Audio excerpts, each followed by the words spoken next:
Čauko. Dnes si povieme niečo o testosteróne, ktorého každý chlap by mal mať nadbytok, nie nedostatok. Čo sú jeho účinky a ako ho telo získava, si povieme v tomto videu. Zostaň so mnou.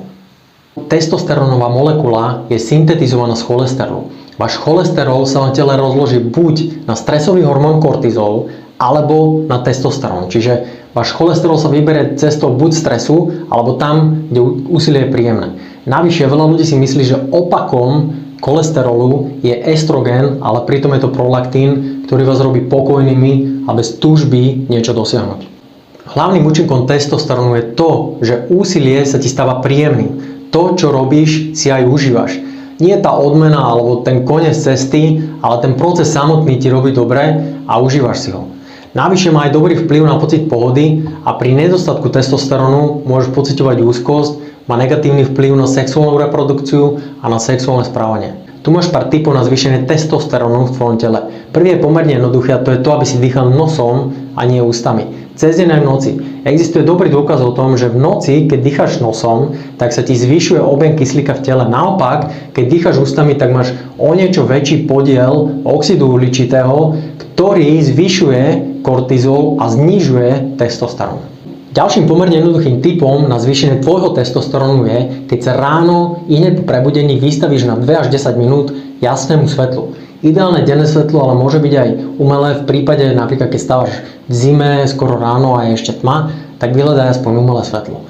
Dôležité je, že ti to zvýši tvoj dopamín a tým aj tvoj testosterón. Opačný prípad je, keď máš ísť spať a vystavuješ sa jasnému svetlu, vtedy sa ti znižuje dopamín a znižuje aj testosterón. Ďalším dôležitým typom a podľa mňa najsilnejším na zvýšenie testosterónu v tvojom tele je ťažký silový tréning.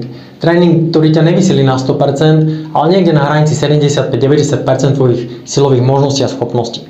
Pomerne dôležitým faktorom je aj strava bohatá na cholesterol, napríklad maslo alebo vajcia. Neznamená to, že máš zjesť hrúdku masla každý deň, ale dopraj si takéto potraviny každý deň, pretože tie obsahujú cholesterol a ten je potrebný na tvorbu a zvýšenie tvojho testosterónu. Ďalším dobrým typom na zvýšenie hladiny testosterónu sú suplementy.